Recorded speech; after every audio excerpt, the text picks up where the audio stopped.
Assalamualaikum warahmatullahi wabarakatuh. Semangat pagi dan salam sejahtera.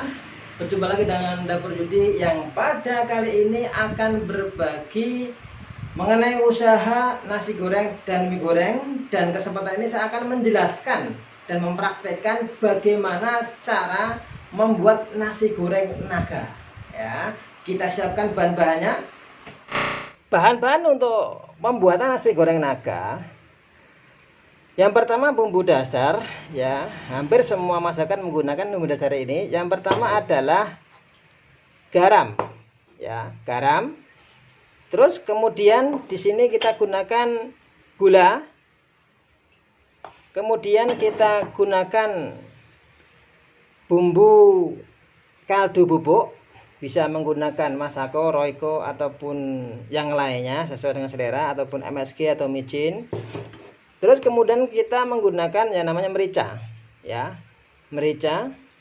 4 bumbu itu adalah bumbu dasar, ya, hampir semua masakan digunakan.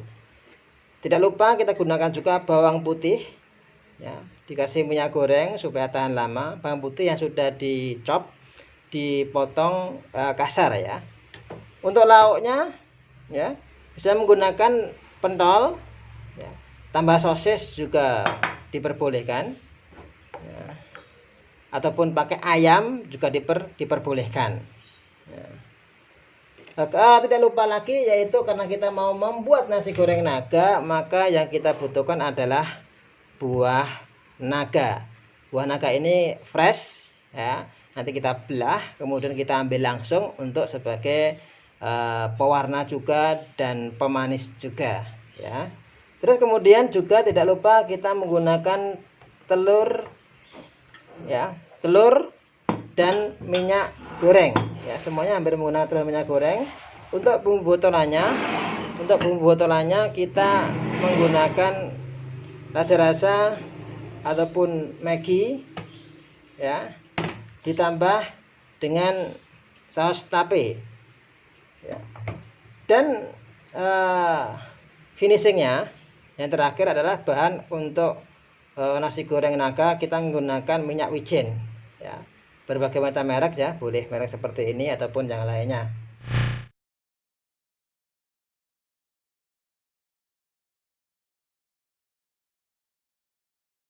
Kita sekarang praktek, yaitu nasi goreng naga. Kita tadi saya jelaskan bahan-bahannya, kita tinggal praktekkan bagaimana cara membuat nasi goreng naga. Oke. Langsung saja. Yang pertama adalah minyak goreng, kita masukkan 2 sendok, paling banyak 3 sendok, ya.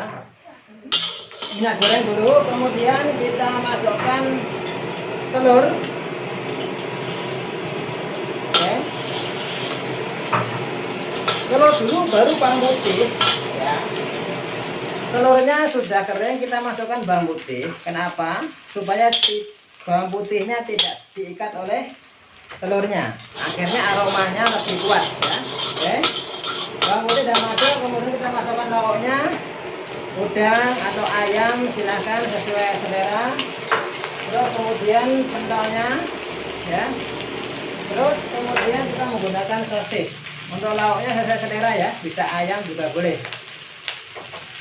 Kita masak dulu sampai matang.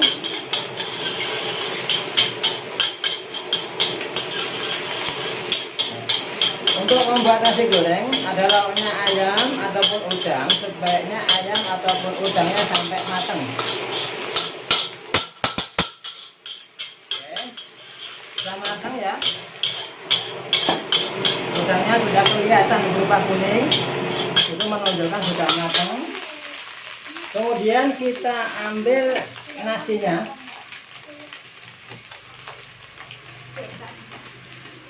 Kita ambil nasi putih, ya, 1 porsi seperti ini.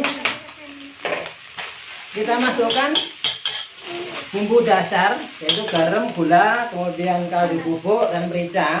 Kalau dengan simpel kita gunakan bumbu serbaguna, tinggal ngambil 1 sendok saja, ya.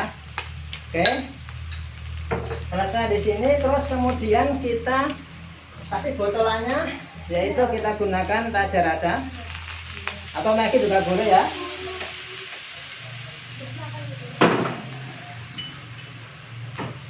Atau Maggi cair juga boleh. kemudian kita gunakan yaitu saus tape. 1, 2, 3. Ya, ini yang paling spesial yaitu kita gunakan buah naga fresh. Kita ambil 1 sendok ini, kita gunakan 1 sendok setengah atau sampai 2 sendok. Ya, 2 sendok ya.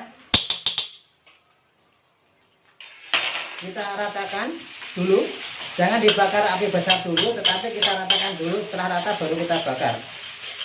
Kita ratakan dulu sebagai pewarna supaya warnanya bisa cantik, bisa rata ya.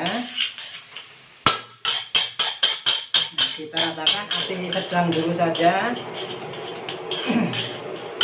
Nah, ini sudah rata, warna sudah rata. Ini buah naga asli ya, alami, maksudnya fresh. Sudah kita bakar.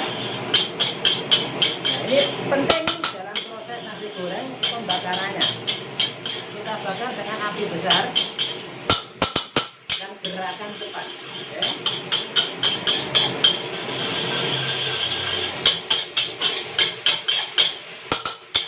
Nanti untuk resep semuanya saya jelaskan di deskripsi.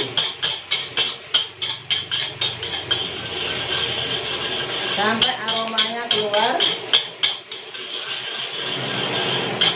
sampai bumbu meresap ke nasi. Oke, kita tambahkan minyak wijen ya. Minyak wijen saya di mana? Nah, ini wijen saya. Tambah sedikit minyak wijen. Oke, sudah. Kita bakar sekali lagi. Sudah sampai rata ya.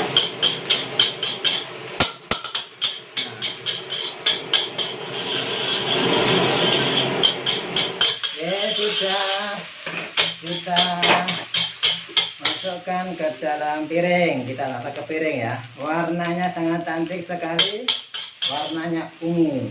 Ada yang bilang ini adalah nasi goreng janda. Oke, ini nasi goreng naga.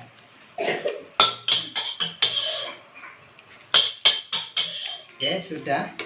Nasi goreng naga kita sudah siap disajikan. Kita lebih manis lagi, kita tambah dengan garnish atau hiasan. Demikian dari saya, semoga bermanfaat.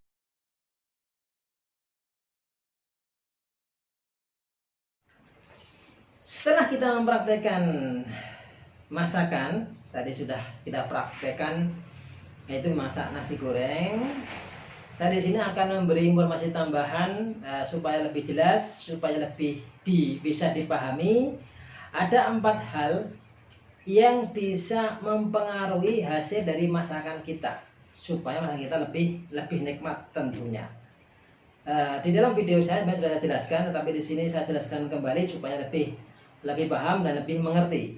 Adapun 4 hal itu, yang pertama adalah perasaan koki atau perasaan yang memasak. Jadi masakan supaya lebih nikmat di situ adalah dalam kondisi koki itu rileks, dalam kondisi koki itu bahagia, tenang. Nah, itu akan bisa menghasilkan suatu masakan yang lebih enak. Karena apa? Karena masak itu adalah suatu seni ya, yang harus dijiwai, yang harus dari hati juga, harus ikhlas ya.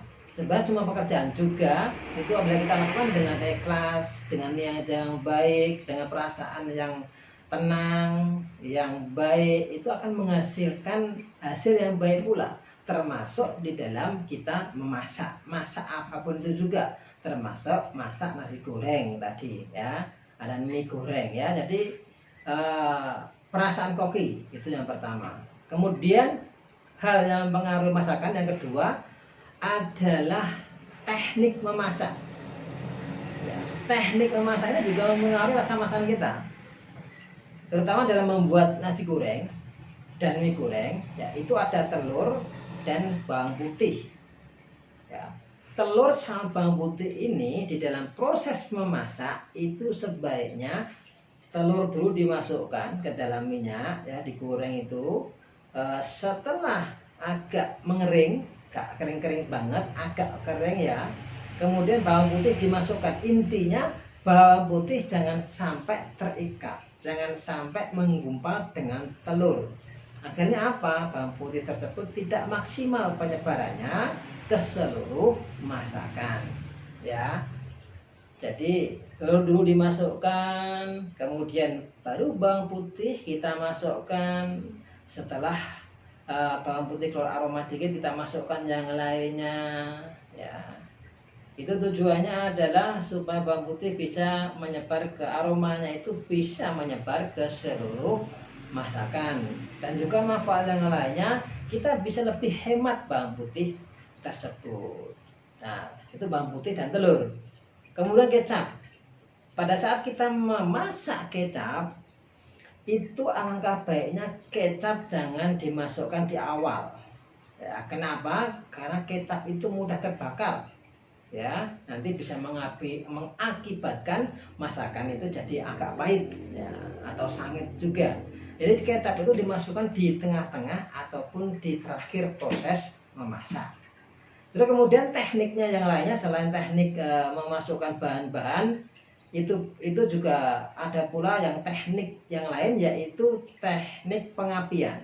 Terutama masak nasi goreng dan mie goreng itu membutuhkan teknik pengapian, jadi atau pembakaran. Jadi makanya kita memerlukan kompor yang bertekanan tinggi atau high pressure. Ya, karena konsep saya ini adalah kaki 5, maka saya tadi menggunakan kompor yang sederhana tetapi tetap bisa menghasilkan tekanan api yang tinggi gitu. Kompornya itu sederhana dan kalau kita beli juga murah, sangat terjangkau sekali ya, cocok untuk penjual kaki 5. Tetapi api yang dihasilkan itu juga besar. Karena apa? Kalau masak kita menggunakan api yang tekanannya kurang tinggi, itu pun hasilnya berbeda karena membutuhkan masak itu membutuhkan proses pembakaran ya, terutama nasi goreng dan mie goreng.